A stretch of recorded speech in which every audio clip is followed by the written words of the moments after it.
Welcome to another episode of Plus One. Today I'm speaking with Dave Fisher, who is the newish VP of Tooling. So if you listened to my interview with Danny, you heard us talking about the division of labor between infrastructure and tooling, and that's a fairly new thing that we put in place, a year ago now?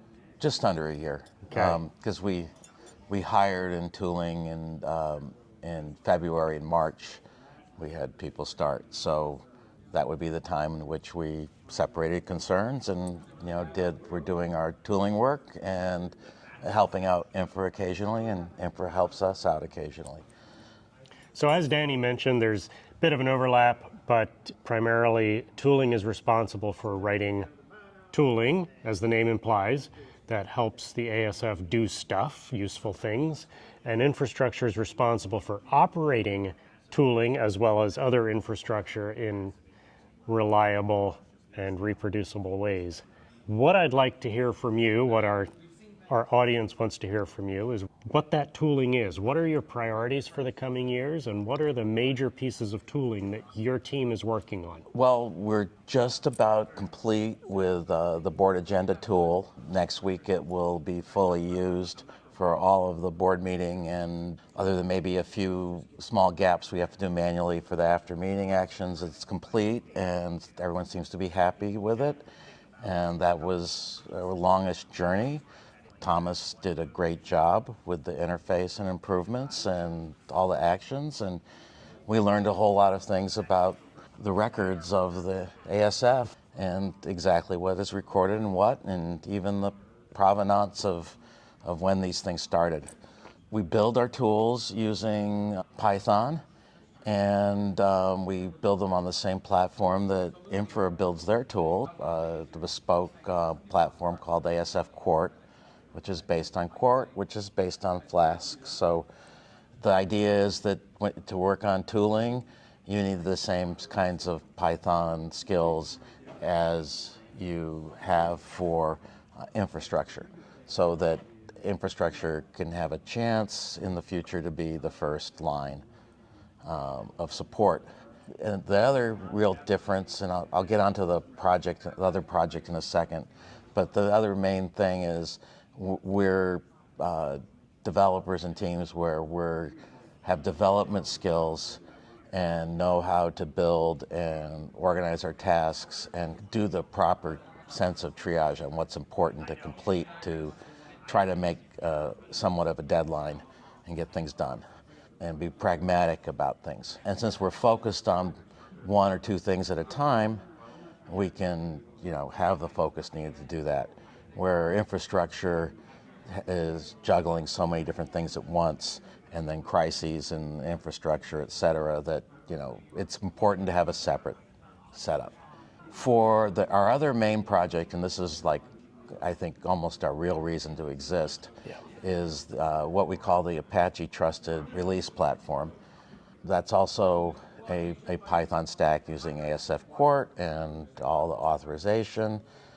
Plus we've done a little bit more, but what we've built is a system that does the same kinds of things as our current release process, but then enhances it and provides better ways for automation to occur and for checks to occur and for uptake in more modern things like SBOMs to help the release happen better and be more informed, and also to help us be able to tell our downstream all about each release and about the project and be ready to provide even more information, like, if VEX statements become really important, we'll do that.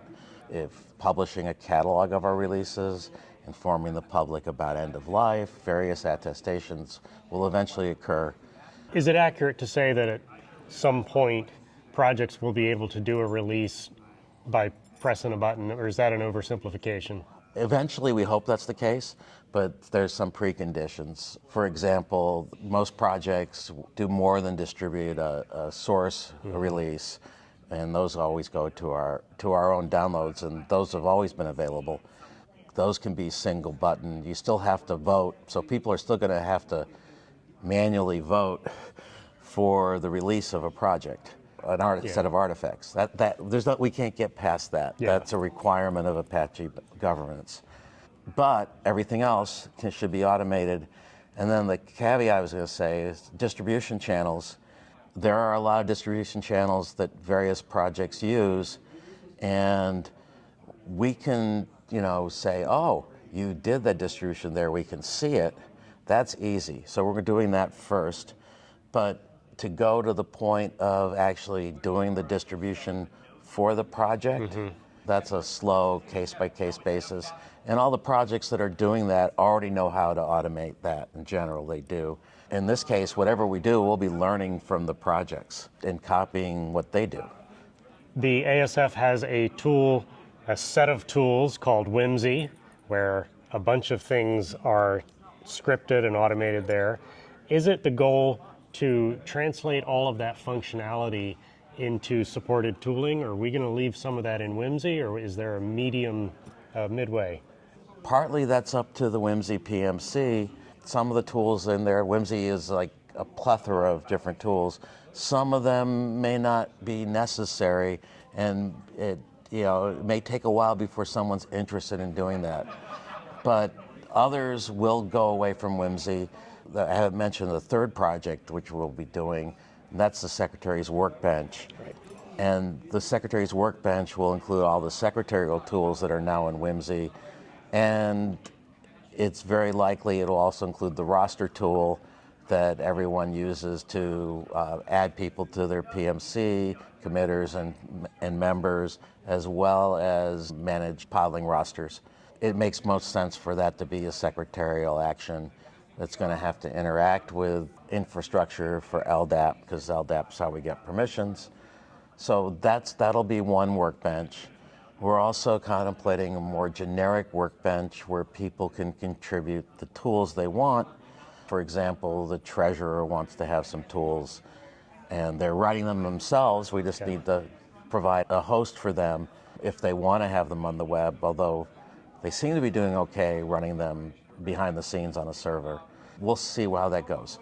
Then I've been asked by people about and talked about just a generic workbench, so that, for instance, if an individual wants to port the member meeting activity from Whimsy, that could be a good place to do it, and do it in Python. And then, so it's just a matter of providing the platform and taking some of the components that we've developed for our other tools and packaging them so it's part of the platform, so they just can use them, so they can access and update SVN, do a dev environment so they don't damage the production SVN, those kinds of things that we've developed to do the other tools.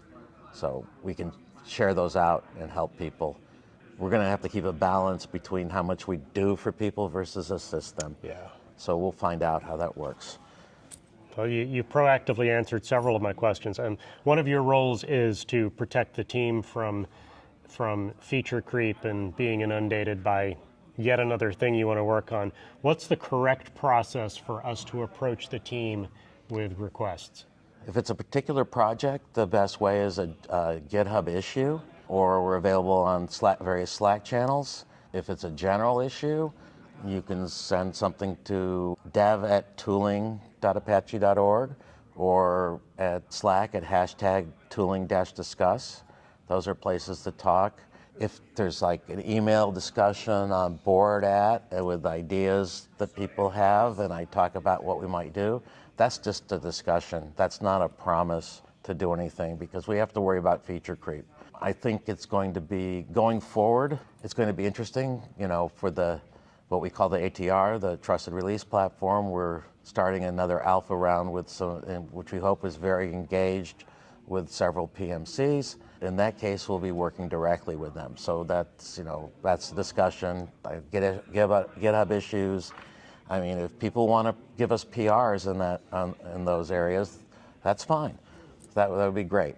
And the same goes for the board agenda tool. If people have ideas That's fine, that's great. But going forward, the stakeholders, the chairman and the secretary are going to control the queue for changes there.